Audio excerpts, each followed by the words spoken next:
Well, greetings, Cap fans, and welcome to episode 227 of the Captain America Comic Book Fans Podcast. I'm Rick Verbanis, and I'm your host. I've got a co host. You know his name. His name is Bob Lucius. Best gosh darn one out there. Oh, Bob, she was dressed in mourning. Yeah, first time I ever seen a black armband used as a skirt. I have no idea what that is, but I'm intrigued. Ah, well, that was from the TV show 227. 227? I don't even know Yeah. what that is. What?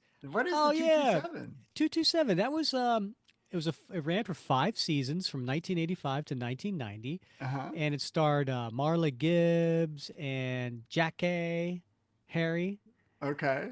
Yeah, it was about these residents of an apartment complex on 227 Huh. and in DC.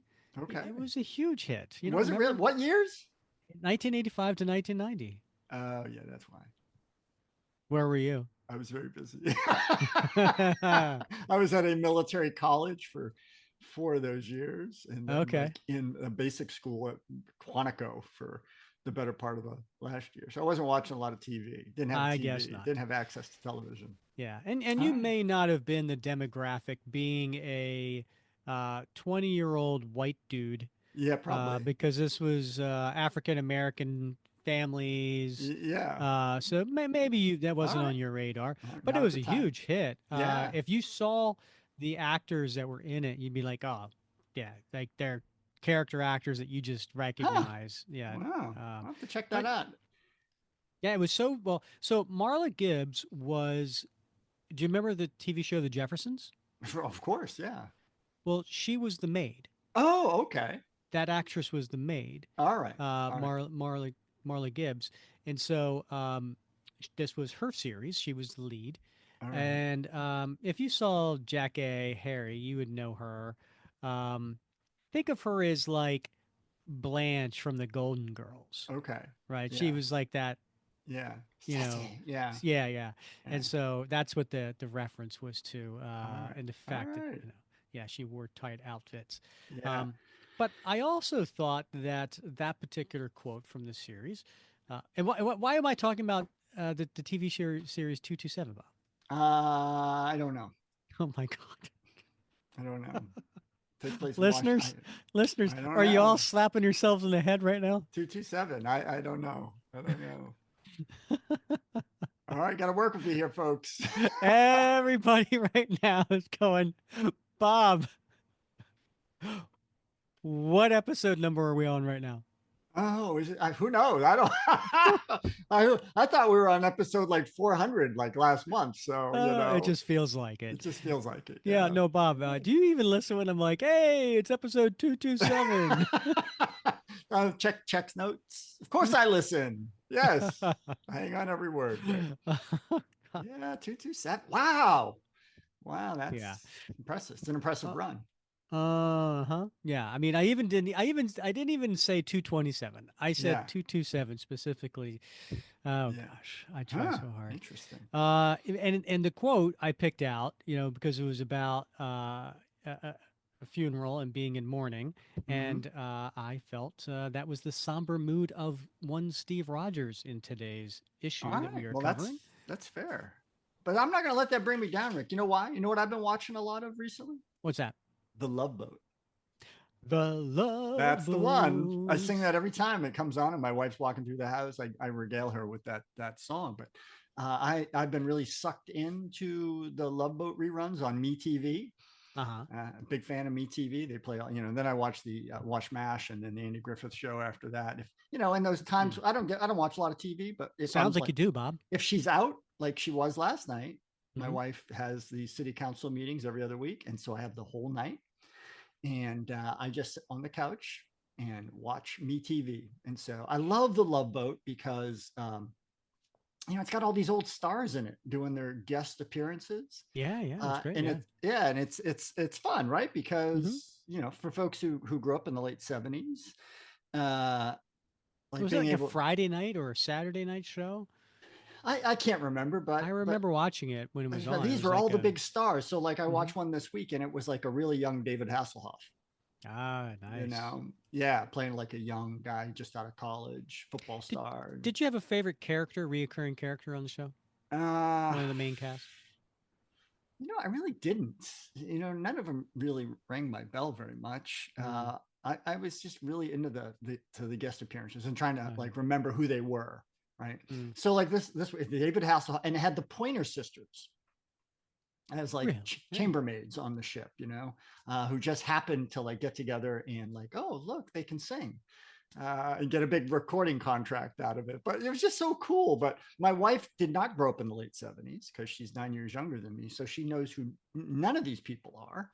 And so it has no appeal to her whatsoever. Yeah. So that's where I've been getting my joy lately. I'm glad you can, hey, listen, we're all about reminiscing here, right? I mean, Yeah. isn't that why isn't Yeah. nostalgia mostly why people tune into this show because if we talk about things that remind them of their youth. All right. The youth. Yeah, Yeah. their youths. Yeah. Yeah. So thanks for asking, Bob. My favorite reoccurring character on Love Boat was probably Gopher. Really? Yeah, Okay. I felt like I could connect with him more Yeah. Because you like to because you dress in white? well, no, but you got to remember for 8 years I was a first mate on my dad's charter boat. Oh, right.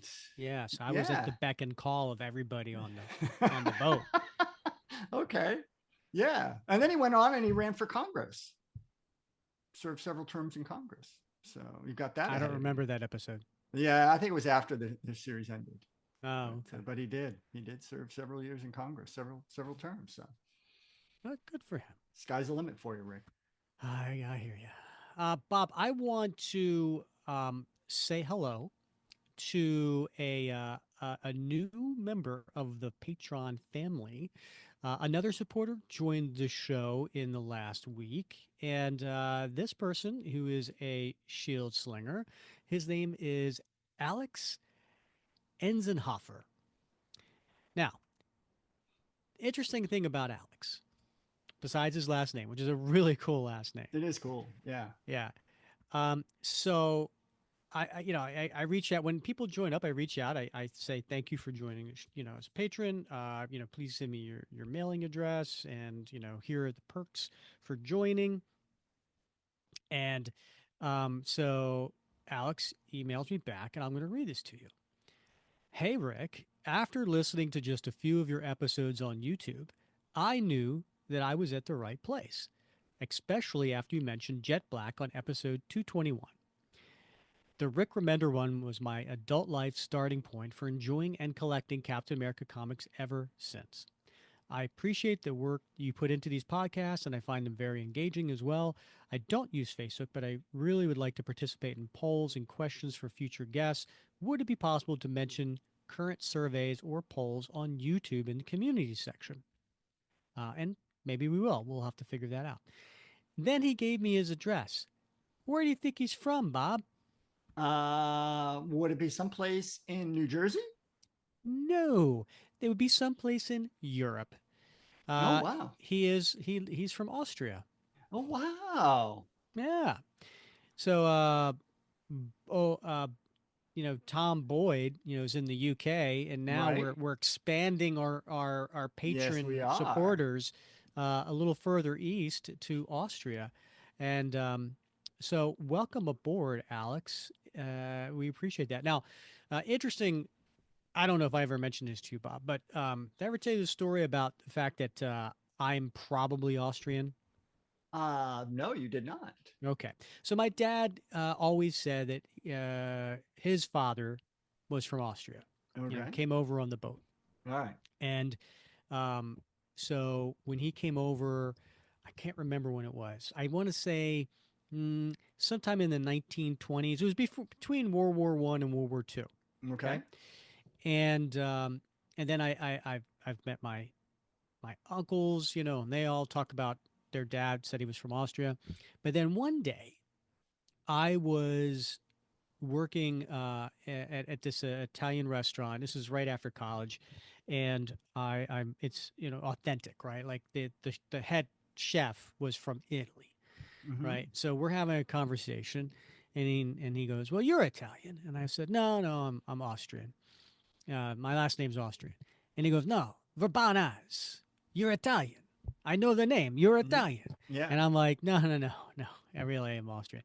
So, but then my dad had passed away Uh-huh. shortly thereafter, and I got um, his his personal effects, right? Yeah. And amongst there was like the a certificate of his dad, Uh-huh. Giuseppe, and apparently the last name Verbanus had a Z at the end. But when Uh, they came over in Ellis Island, they changed it yeah. to an S. And then I started kind of researching. Now, the border between northern Italy and Yeah. southern Austria Yeah. moved a few times depending Sure. on which war Yeah. was going on, Right. right? Yeah.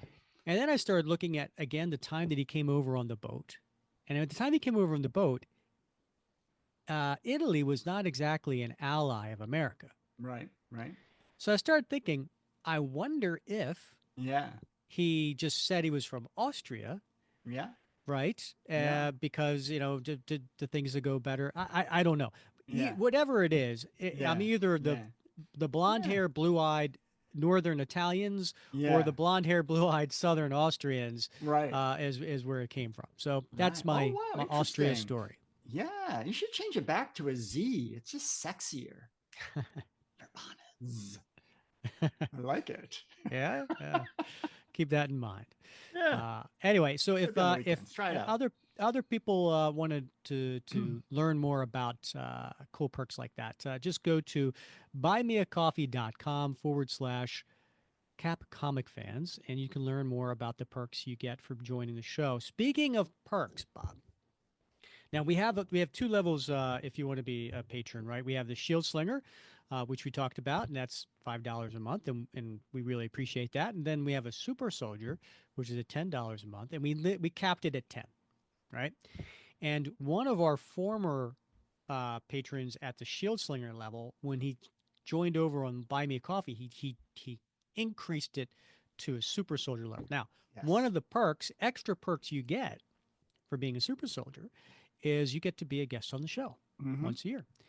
And we're going to have that next episode. So, Aaron Paul, Mm-hmm. super soldier himself, and self diagnosed as the number one Sam Wilson fan, Yep.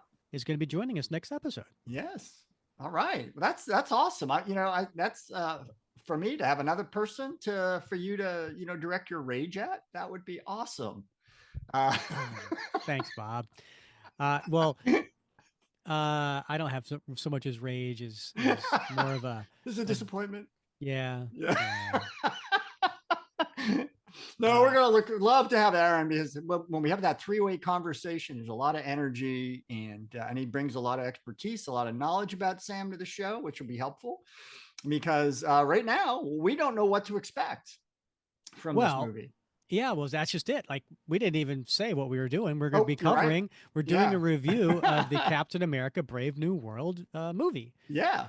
And you're like, wait, whoa, this is supposed to be comic books, right? Yeah, Yeah. well, you know what? Listen, when a movie comes out every 4 years, we're going to cover it. We're covering it when a Captain America movie comes out. Absolutely. Yeah. And this looks to be a biggie. Talk of the town. And man, it looks from the I don't know minute and 20 seconds that I've seen, looks pretty darn exciting. So I think this is going to be a fun experience for all three of us to be able to talk about our experiences and impressions of the movie.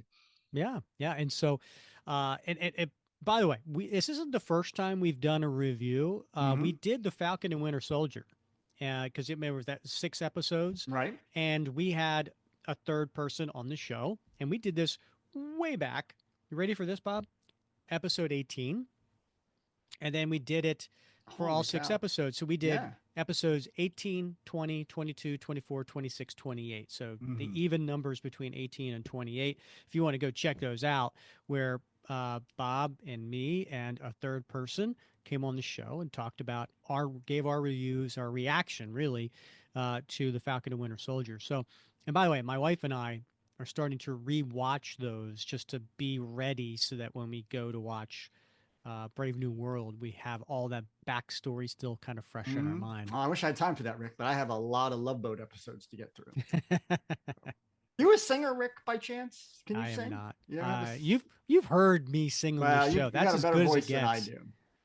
Yeah, but I did the episode I watched last week. I had Isaac trying to sing, and here's the synchronicity.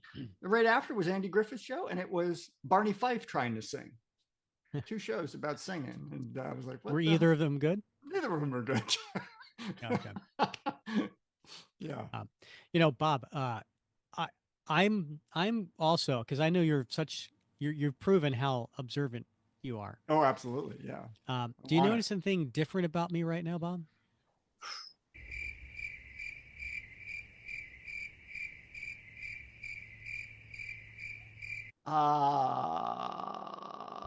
Did you get your head polished? No, Bob. What? The microphone actually now has Oh the yeah. little Okay. the P, you know, The fuzzy uh, thing. yeah, I can't remember the name of it. Yeah, Yeah. yeah, yeah, yeah, The spit yeah, yeah, yeah. guard. It's supposed to stop the kind of Okay. Yeah. sounds and things like that. Yeah, it only took us 227 episodes for me to finally get one. Didn't it come with it? No, did What? yours? Yes. You have one? Yes, I've got one right here, man. Oh, because I got it. I got an extra one that I was going to mail you. Yeah. Look, That's why I can't bebop. I can't oh, scat. I have an extra one here. Ah, oh well. Yeah. Okay, Yeah. maybe that's why I I don't thought you hear too. sounded extra silky smooth tonight, but Mm, that's why. now you know. Yeah. Now you know. My are all hidden. Right. It's Ah. probably all for the better. Oh boy, should we just get to the All right, today's let's do it. episode? All right. People are waiting and waiting patiently. Love, exciting and new. Hello, Hannah Waddingham here. Have you seen the fabulous new Sun Princess? World-class entertainment, exceptional dining, and the greatest pizza ever. It's a love. Don't miss our come aboard sale with up to 40% off and free room upgrades. Visit princess.com or call your travel advisor to book. Princess Cruises. Terms and restrictions apply. Offer ends 2/28/25. Ships of Bermudan and British Registry. This episode is brought to you by Nerds Gummy Clusters, the sweet treat that always elevates the vibe. With a sweet gummy surrounded with tangy, crunchy nerds, every bite of Nerds Gummy Clusters brings you a whole new world of flavor. Whether it's game night, on the way to a concert, or kicking back with your crew, unleash your senses with Nerds Gummy Clusters. All right, so I'm going to grab off my spinning rack. Mm-hmm. Dun, dun, dun. So we are covering today, Bob, Captain America and the Falcon, issue 176. And we are starting a brand new long tail story. So typically the second Wednesday of every month, that episode is a continuation of our long tail story. So previously we did the whole story that led up to this, right? It was the Secret Empire, Right. and we did that. We did all, was it 6 parts? Yeah, 6 parts. Yeah. So those were episode 201, 205, 209, 215, 218, and 222. So we did those panel by panel. And then now we're going to pick up and continue with the next arc, which is basically Steve becoming Nomad. I don't want to give anything away, but that's what happens. Okay. Good summary. Do you want to take the listeners through the cover? Sure. Yeah. So we are, as you said, at issue 176 of Captain America and the Falcon. And we are glimpsing something profound going on. So we see Steve Rogers attired in a two-piece suit. And the thing that sort of gets me here is he's got his shirt unbuttoned down to his basically his navel. So that is clearly a callback to the 1970s. But in the room he's in, and he seems to be striding with his head down, looking somewhat angry, striding toward the reader. This may be someplace in the Avengers Mansion. It seems to be, because the room that they're in is a tiled floor with lots of computer banks and whiz bang gizmos lining the walls. And we see Thor, and we see Falcon, we see Sharon Carter, and we see Iron Man. And Steve is basically throwing his shield and his Captain America uniform to the ground. And we hear Thor with his hand raised, calling out to Steve, saying, "Hold, Steve Rogers, thou knowest not what thou dost." And Cap responds, Rick, Wrong, Thunder God. I know exactly what I'm doing. I'm renouncing my Captain America identity forever. "Oh my gosh." So this, as I said, this is a profoundly disturbing cover to anybody who is a Captain America fan. And here it is on the spinner rack waiting for you at 25 cents. So there you have it, Rick. Yeah, it's also really offensive to anybody who's not a fan of a nose on Iron Man's helmet. True enough. Yes. Yeah, Yeah, that's a that's honking just nose there. that's just weird looking. And the art was by John Romita Sr. So that is a classic image. And I when we did March Madness a couple years ago, we did the favorite covers. Mm-hmm. I do believe this made it pretty far in that. I Hmm. should have looked it up, but yeah, it went pretty far. I think this was one of those covers that everybody was like, yeah, it's a classic cover. Mm. So this had a cover date of August 1974, but if you were getting it off the stands, it was May 7th in 1974. So the creative team, we are continuing with most of the creating team from the last story arc, and that is writer Steve Englehart, penciler Sal Buscema, inker Vinnie Coletta, colorist Linda Lessman, letterer Artie Simic, and editor Roy Thomas. You know, whenever I hear Lessman, I always think of WKRP Les in Nessman? Cincinnati, Les Nessman. Yeah. right? Right. Yes. Oh my God, the humanity. All right, I'm going to get out my readers Yes. and open up my copy. 25 cents gets you this back in the day, Bob. And we open it up to a pretty dramatic cover, splash page, opening splash page. And just one big panel, and it's Captain America in spotlight, holding his shield in his left hand, with both his fists clenched, with his eyes closed, screaming to the heavens, "Captain America must die." And then it reads, "Sure, we know you've heard that before, true believer, but have you ever heard it from Captain America? When they talk about Cap classics in the years to come, this is one of the ones they'll mention first." And they weren't kidding. That's not hyperbole. Even they knew at the time this was going to be a classic story. Yep. And it comes courtesy of, and then we went through the creators. Turn the page, and there's Cap on the top of a roof with a dark sky, and he's in a city landscape behind him, and he's starting to go on a monologue. "Captain America must die. Captain America must die. So many have tried it to bring it about, but only I can do it. Or can I?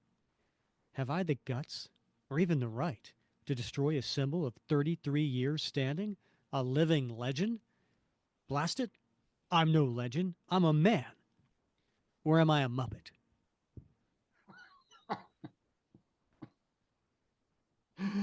Only some of our listeners will get that right. Yes. At least once I was a boy, a skinny, gawky kid, just out of high school, born and raised in Manhattan, so I knew all about the world. Went to the movies a lot and never missed the newsreel. I knew the Nazis were rotten from the minute I set eyes on them. They were suppressing, then murdering the people of Europe, weren't they? They had spies here, didn't they? I knew where my duty lay. Steve Rogers, all of 18, had to become a soldier. I hit Whitehall Street the next morning, and we basically go through the story of him being turned down for rejected 4F, and Steve going on wanting to somehow make it in. I wish we could take you, son. I really do. Pretty soon, a guy without a uniform is going to feel pretty funny around these parts. Sarge, you gotta accept me. I'll do anything. I couldn't help overhearing, mister. If you're really serious about wanting to play a part in all this. I am, sir. I don't care about what I look like. I just want to fight for my country. Would you volunteer for an experiment? Yes, yes, yes! How many times did I have to tell them, I wondered. But that was enough. That evening, they took me to a sinister-looking curio shop. I remember feeling no fear, and marveling at myself for it. Maybe, because it was so unreal, the wrinkled old crone who placidly tended the store, tended it with an eye toward keeping its incredible secret from ever reaching Axet ears. It was an adventure beyond compare. And by the way, inside the curio shop is the old lady we were used to seeing, not being seen here as anything but an old lady, but we know it's disguise, and she's holding a gun under the counter. It was an adventure beyond compare, just like in the movies. Only Bogart and Flynn were nowhere around. The audience, all high-ranking officials, was here to watch me, and we see them from the glass observation tower. And then we take the readers through, the steps. Right? He's tied to a table, and then he's being experimented on. He's being injected, and we have the Dr. Erskine, who is not referred to as Dr. Erskine here. I felt unreal. I felt adventurous, and I sure as taxes felt awed. Don't be afraid, son. You are about to become of America's saviors. My name is Professor Reinstein, and this syringe is the crowning achievement of all my years of hard work. The serum for the super soldier. Just relax. There. It is done. Now, to watch the reaction while I bombard your body with Vita rays. Suddenly, for the second time, I was born. It works! It works! He's growing, changing, millions of cells forming at incredible speed, raw power surging through the new muscles. But, unseen by us all, what is it, Bob? It looks like somebody sneaking up and reaching into their jacket pocket for something. Very reminiscent of the Chosen story we just did, right? Indeed. There was somebody in the laboratory with sinister eyes.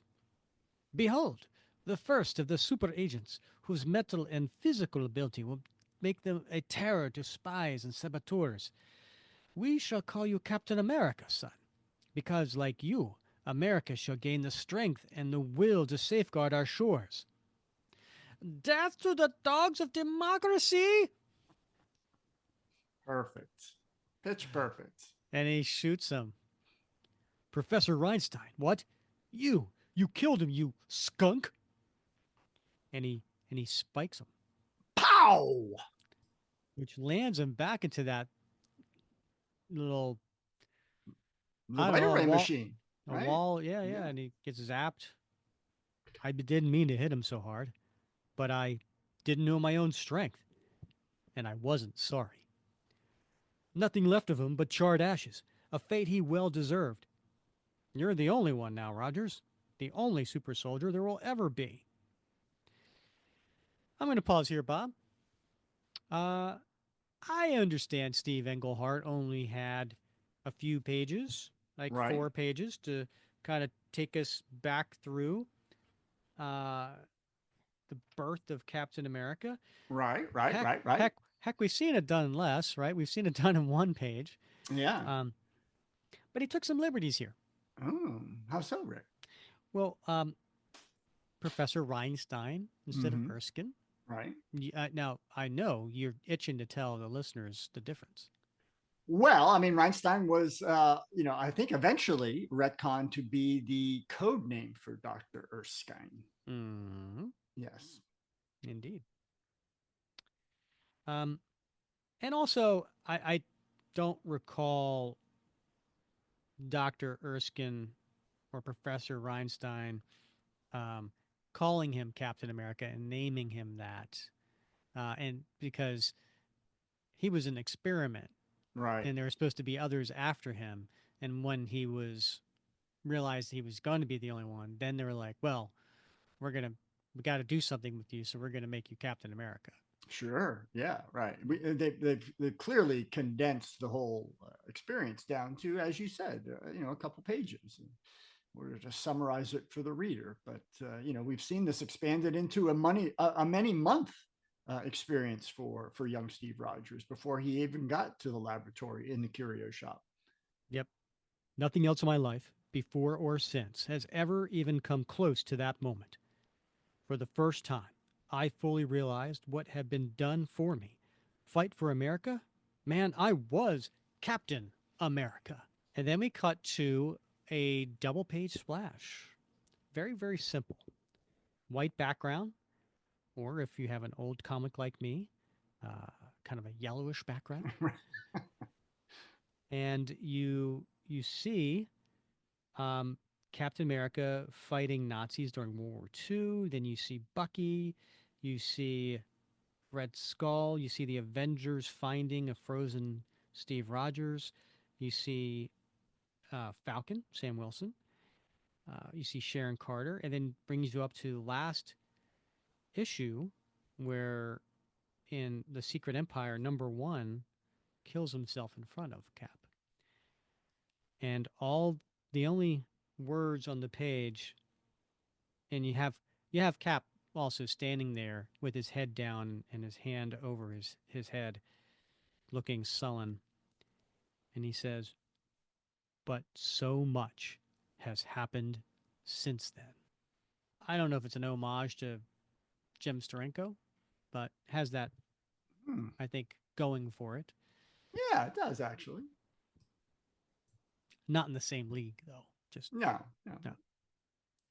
And Battle then South. next page and 6 panels, and we see Thor coming up on the roof to talk with Cap. I've seen America rocked with scandal, seen it manipulated by demagogues with sweet, empty words, seen all the things I hated when I saw those newsreels. Captain America. Huh? Oh, Thor. Captain America. Long hast thou stood here atop Avengers Mansion, in somber solitude. Yet now, yon tempest-tossed heavens do call to the God of thunder. As doth thy plight, I come hence to have speech with thee.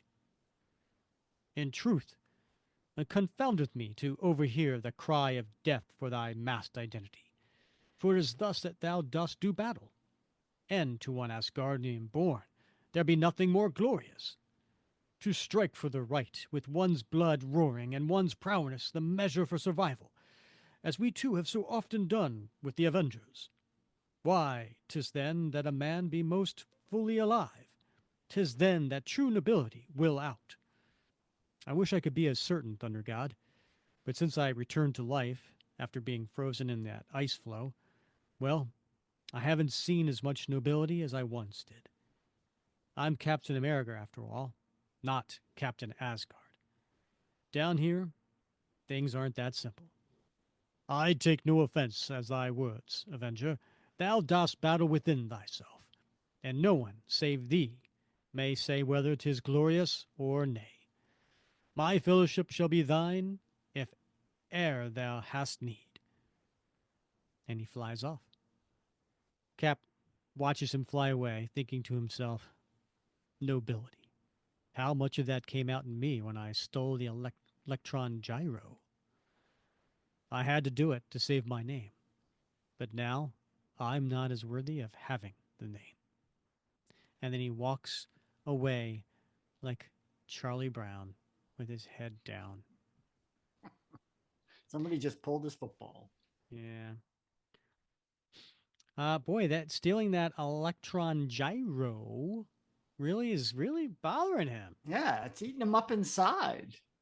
Even though he had a good rationale for it, at least he thought he did at the time.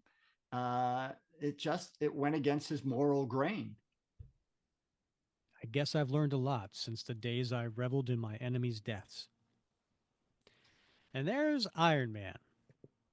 One of the skinnier Iron Mans I've ever seen. He's dieting for sure. Yeah.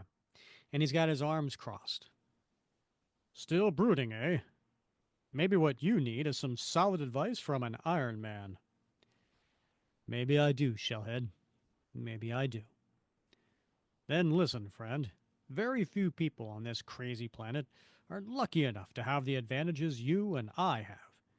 That obligates us to use those advantages. For example, remember when we saved the Wasp's life by rescuing her doctor from his subterranean captors? What if we hadn't been around? When was that, Bob? Back in Avengers 14. For that matter, what if you hadn't been around during World War II? Our boys did fine against regular rifles, but who took on the Nazi death rays they couldn't fight? Turn the page. And during your entire career, you've never turned down a chance to raise money for charity. Right. For my entire career, I've done almost nothing except try, in as many ways as I could, to help my fellow man. And what happened? Lots of them turned on me, actually accepted the half-truths and lies of the Secret Empire's ads, and believed me a vigilante. My help was always appreciated at the time, but over the years, everybody started taking it for granted. I guess it just lost its meaning for those people. But it doesn't have to lose meaning for you. Suddenly, what happened? Wham! Falcon storms through the door. And Jarvis is trying to stop him. Master Falcon, wait, please. I've got no time to hang around going through protocol, Jarvis. I'm going in. Okay, partner. What's with you slipping out of Washington without telling anyone where you were heading? And what's this I hear about you wanting to quit? And then who else shows up? Oh my gosh, it's Sharon and Peg. Uh-oh, love triangle. Now, if you remember, Peggy, who is older, and she suffered with amnesia for a while. Yes, she did. But now she has her memories back. She does. And she thinks that her and Steve are still an item. Yes. She has no idea that her younger sister, who later retconned to be cousin, is currently in love with Steve and vice versa. Yeah. Peggy and Falk were looking everywhere for you, Cap. They even woke me up. And then Peggy says, I still don't understand why the Falcon went to you, Sherry. But it was lucky you thought to try here. Yeah. Sharon's like, shut up, Falk. Cap, what's going on? No, Stam, don't ask that question. Well, you saw most of it, Falk. But there's one part, the part in the White House, I can't tell anybody about. Yeah, the authorities put a lid on it too.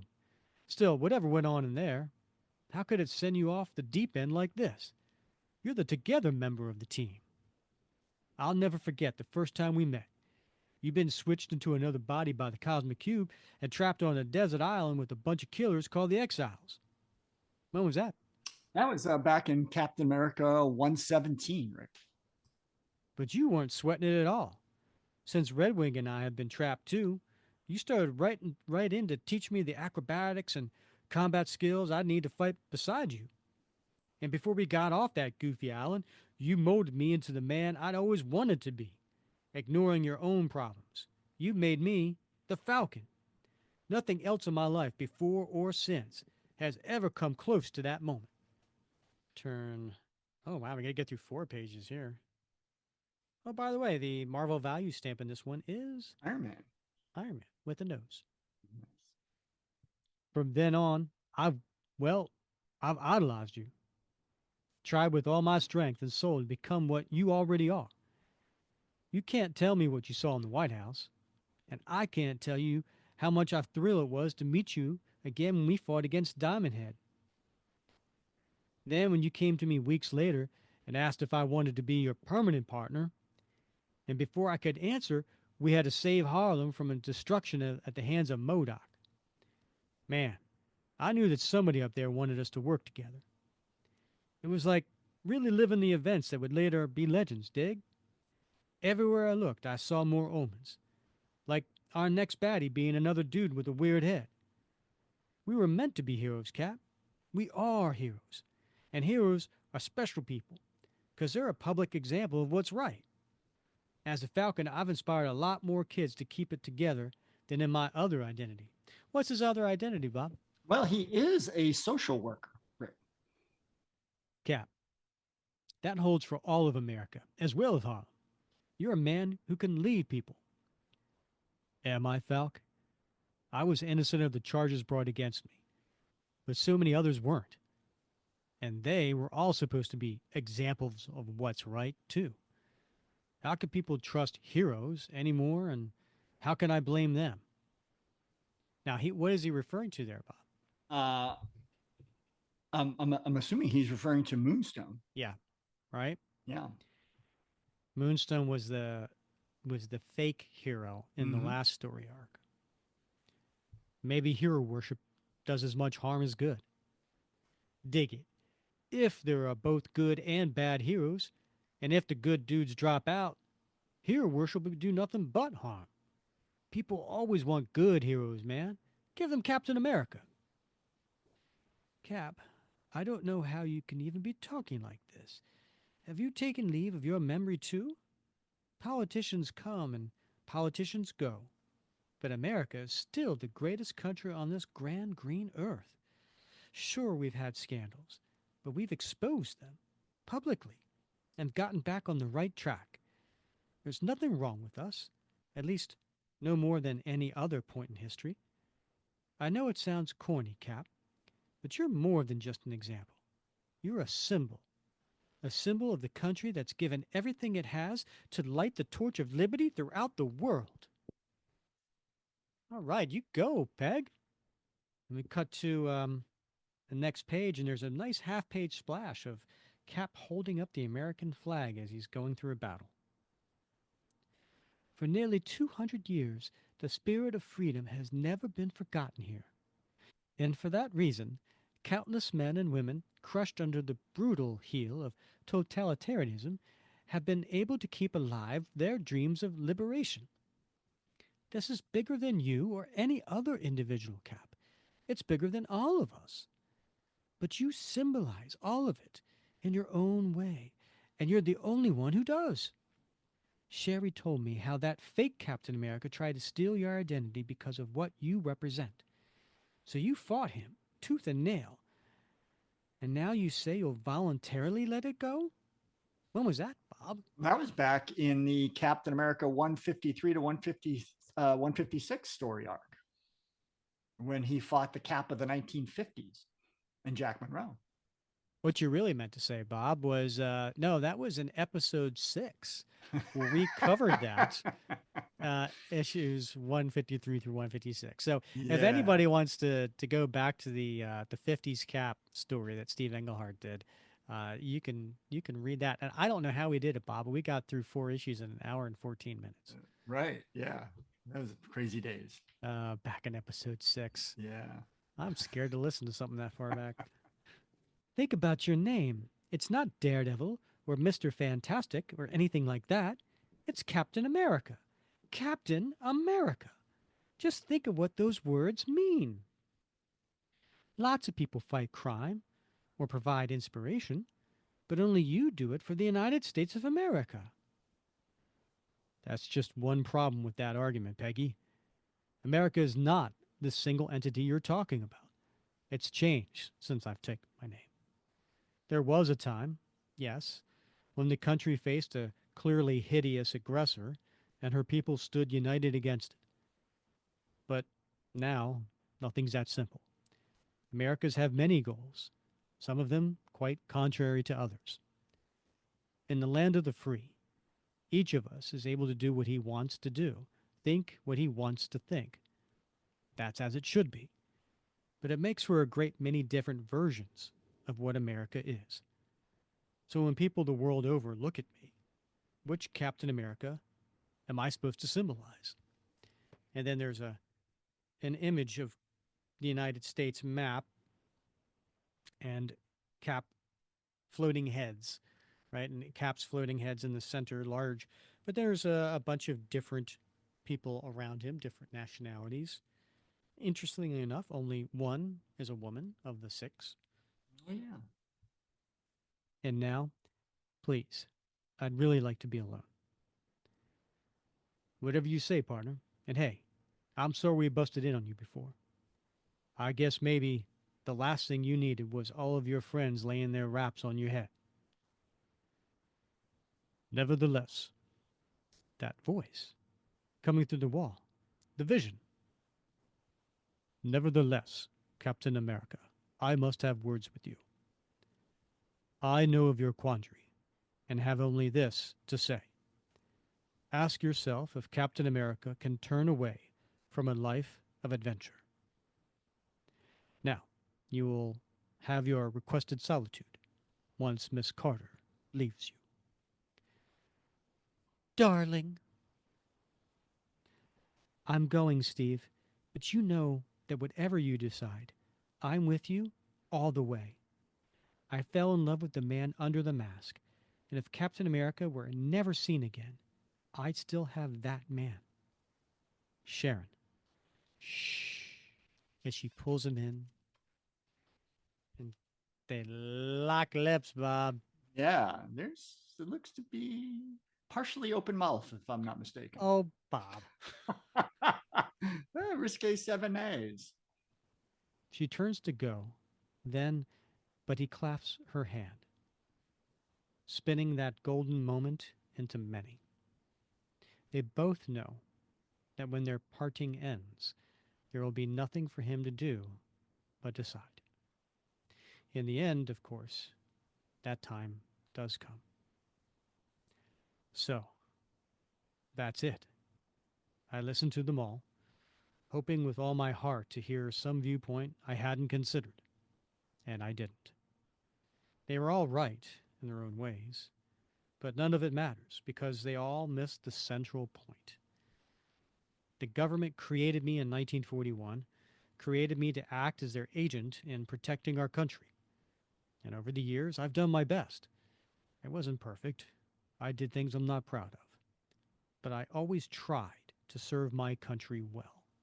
And now, I find that the government was serving itself. I just don't understand. I just don't understand. He reaches for the door. Everything else that's happened, everything else, I could take, roll with, and pass on by, the way I always have.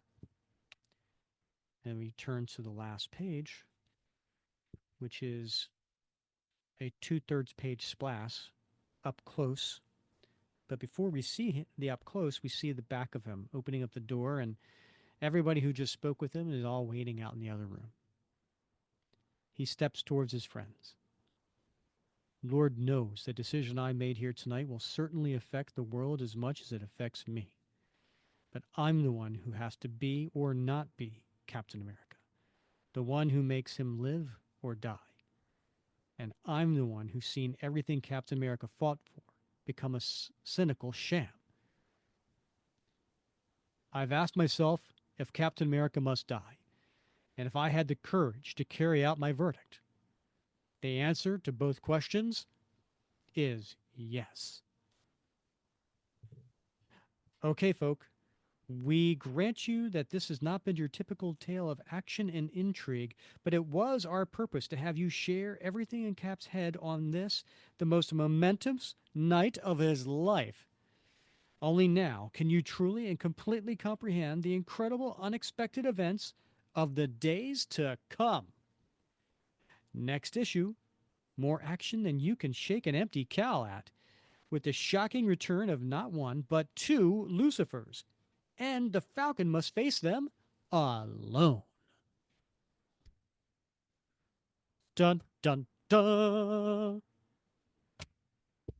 That's some crazy stuff, Rick. Folks must have been shocked when they saw this back Yeah, when. it's a good point because I think back in 1974, have we seen Steve give up the Cap identity before then? Was it a trope at that point? No, no, it hadn't been a trope at that point. Right.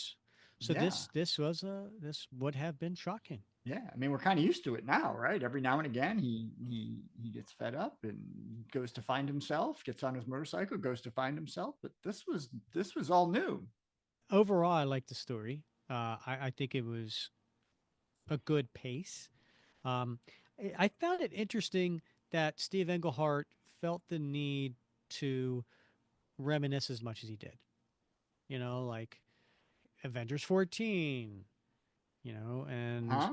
Yeah. um, this story, and like each character would come in and say it. Well, remember this happened, and remember this happened, and I guess I guess it makes sense. I mean, I guess if we were talking to somebody that we loved and cared about, and they were going through um, some sort of inner turmoil, big decision, we probably would bring up some past, like, well, hey, remember the good times, remember the important things that you accomplished. So maybe that's why he did it.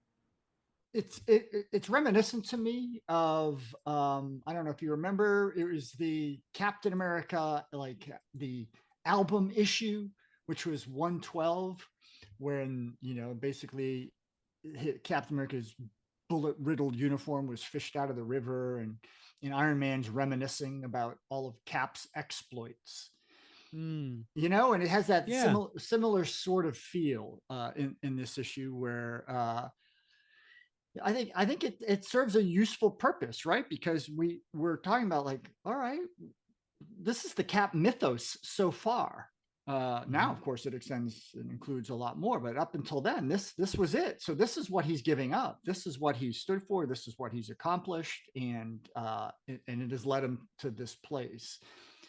And I also think, from a writer's perspective, it saved him a lot of time, yeah, right, right? So, yeah, yeah, for sure. yeah. Uh, okay, so Bob, you get to go first. Do you have a favorite panel? Oh my gosh. Yeah, I do. So I'm working off a digital version, but it is in his origin story Mm. when they apply the Vita rays. And there's that 3-panel sequence that shows Steve Rogers from, the torso and head of Steve Rogers being hit with the Vita rays. And he says, Vita rays, suddenly for the second time, I was born.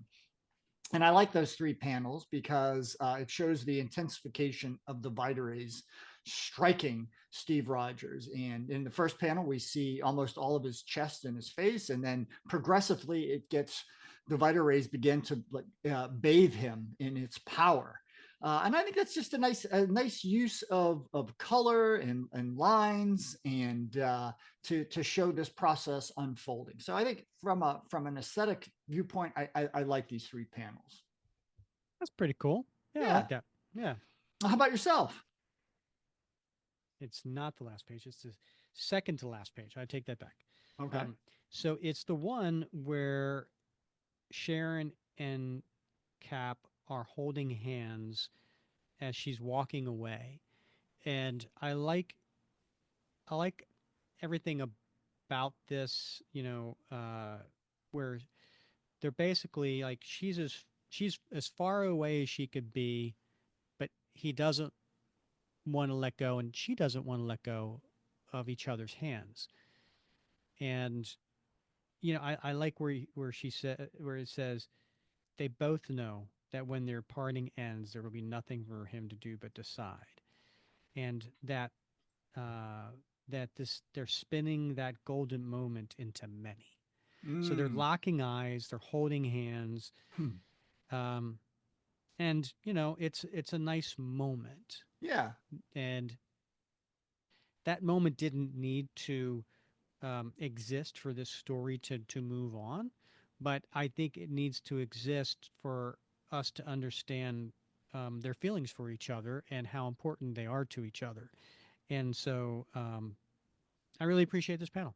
Yeah, and that's a good choice. It shows that tender moment, that personal moment between Steve and Sharon, and we don't get to see a lot of those at this era. Usually, it's one or the other, pining away for each other or talking about the importance of duty, and so it's nice to see those moments. Something we won't really get to see a lot of in Steve's personal relationships until much later under different writers. Yep. Yep. Nice. And how about a T-shirt? I'm putting the cover on. Ooh, That's a nice. great cover, and I want the whole cover. I want the logo, the trade dress, the the Comics Code Authority. I want the whole cover as Wow. on my T-shirt. I think it's just a classic image. Um, it's colorful. It has multiple heroes. It has action that draws you in. Uh, if you're if you weren't reading Captain America at this time and this you were walking by and you're looking at the different comics and you saw this one, it drew you in, and chances are you may have picked up a Cap comic you otherwise may have never done. Yeah. Yeah. And I remember picking this one up off the spinner rack. So Really, brand yeah. new? I think it was one of the earliest ones that like my dad had bought me. Wow. Yeah. And I don't even know if I read it at the time. Hmm. Yeah. But I remember, finding it again when I was a little bit older, and I got into comic books. So Very cool. yeah. All right, how about you? What are you putting on a T-shirt? Well, I'm gonna go. It's at the end of Falcon's discussion with Steve. It's in fact the last panel that Falcon is featured in that discussion, and it's like around page 13 or so. I think it's the far right of the top three last Falcon Cap discussion panels, and he says, "Dig it. If there are both good and bad heroes, and if the good dudes drop out, hero worshiping will do nothing but harm. People will always want good heroes, man. Give them Captain America. That's what I want on my T-shirt, All right. right? I I can want see it. Falk with that look on his face, with his fist clenched, and I want those word bubbles above his head, because that's what we want. We do. We want people we can trust and appreciate and We want good respect. heroes, right? And Yeah. if the good guys drop out, then what do we got? What are we left with, right? We need folks like Captain America. Indeed. All right, Bob, what's going in your time capsule? All right. Well, I'm gonna, you briefly sort of touched on this with the Reinstein Erskine, discussion. I'm going to go with the super soldier serum as it's portrayed in this issue, because we discussed this way back in our one of our retcon episodes. I can't remember which one, Rick, but that shouldn't come as a surprise to you. But we did talk about how the components of the super soldier serum process unfolded over time, from when it was simply an injection back in the day to when it became an oral, formula during the Tales of Suspense run, and I think maybe in 109.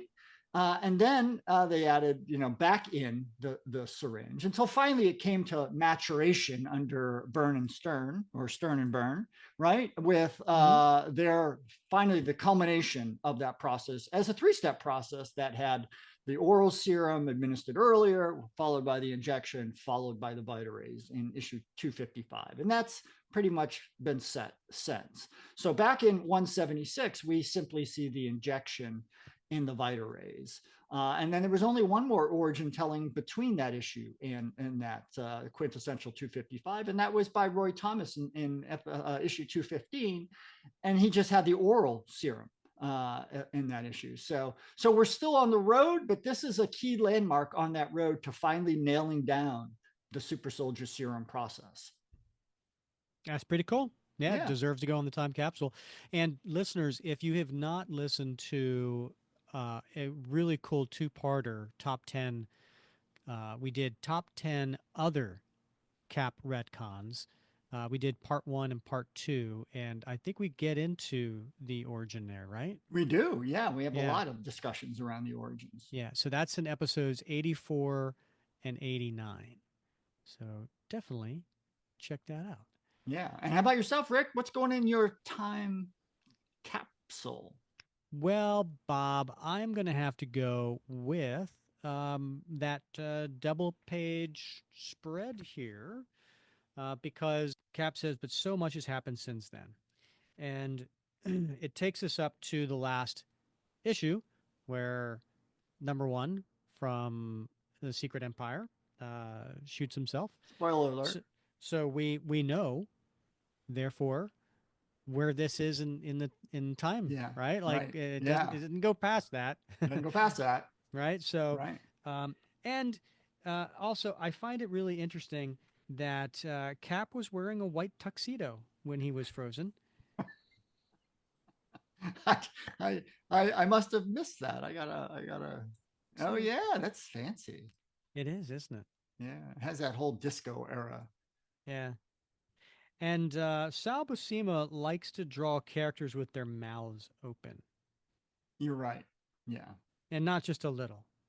yeah, yeah. They're always like, Yeah, yelling or in shock or.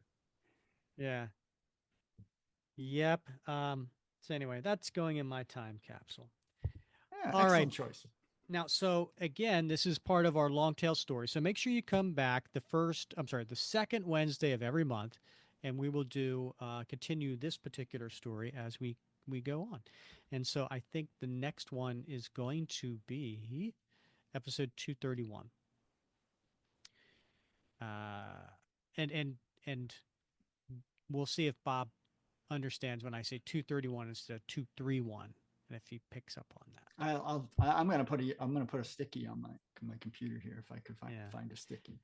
Oh, and Bob, I don't know if I mentioned this in the last episode. Maybe I mean not. I mean the beginning episode. I know we said we're going to have Aaron Paul next episode Right. to talk about do our reaction to the movie. Yeah. But I didn't mention, bad on me, that we might be doing it live on YouTube. Oh right. Yeah. So we have to figure this out, and we don't have a lot of time to figure it out. But if you haven't gone to our YouTube channel, make sure you check that out. The link is in the show notes, so you can always click on that, and you'll end up going there. But it is youtube.com/@ the little @ symbol, Mhm. Captain America comic book fans, right? So it's pretty easy to find, and we have it's a really cool. I mean, we have 278 videos right now on there, right? So if you're looking for things to, in categories, we have them set up into playlists. So just click on playlists, and we have all of our audio podcasts are on there, but we also have when we started doing this last year, we started doing the videos, right? So we have panel by panel dramas. All those are underneath one. We have our specials, which are like our top 10 lists and so on. We have our recaps, which are the ones where we don't go through panel by panel, but just kind of talk about the story. And of course, we have our interviews. And we even put the long tail series in their own. So we have Streets of Poison, 7-part series in one. We have the Secret Empire 6-part series in one. So anyway, you can go on there. But what we haven't done yet, Bob, is do a live video. And if everything goes well, we'll try to do it on this particular. And so look for an announcement on that, but it will be on Sunday, February 16th at 12 noon Eastern Time. So if you watch the movie, Brave New World, on Thursday night, Friday night, Saturday night, whatever, and you want to hear us knuckleheads talk about it, join the show noon on Sunday the 16th, and there will be um, ability to go into the chat and ask questions, and we guarantee everybody who is a patron of the show, if you support the show, that your question will be asked and answered on the show. But for the love of all that's holy, if you have not seen the movie, do not accidentally turn into this show. Yeah. So, yeah. Or if you have no intention of seeing the movie, yes. and you just want to hear us knuckleheads talk about it, Yeah, then you pop in. yeah, then pop in. We'll see. Fingers crossed. We got to figure out how to do this. All right, Bob. As always, fun wrapping cap with you. It is, and I cannot wait till next week. All right, he's Bob Lucius. I'm Rick Verbanis. And if you don't mind, please rate, review, and subscribe wherever you listen. Do subscribe to us on YouTube. That is great. And give us a thumbs up. If you're on Apple, give us a 5-star review. If you're on the Facebook pages, we'd love hearing your comments. And of course, you can comment on any of our platforms. We get a lot of comments on the YouTube page as well. So do that because we really appreciate hearing from you. And as always, thanks for listening to another episode of the Captain America Comic Book Fans Podcast.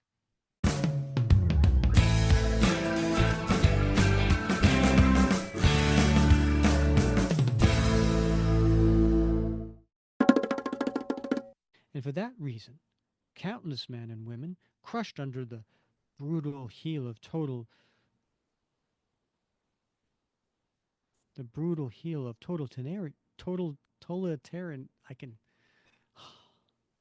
totalitarianism. Totalitarianism. Yeah, that too. That's the one.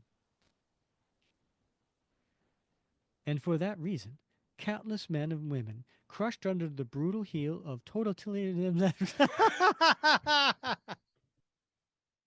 I had this girlfriend years ago, and her dad. I lived in a town called Aliso Viejo, and he couldn't say Aliso Viejo to save his life. He even came out to visit. He could not say that Aliso Viejo. He could say it, but the other word he couldn't say was peculiar. Oh, peculiar. Yeah, okay. Just peculiar. He'd always be like peculiar. And it would just get so wrapped up he couldn't say it. I think if I said it without reading it, it would do better. Yeah. Right? It's totalitarianism. Totalitarianism. Yeah. Totalitarianism. Yeah. Totalitarianism. Yeah. Totalitarianism. God.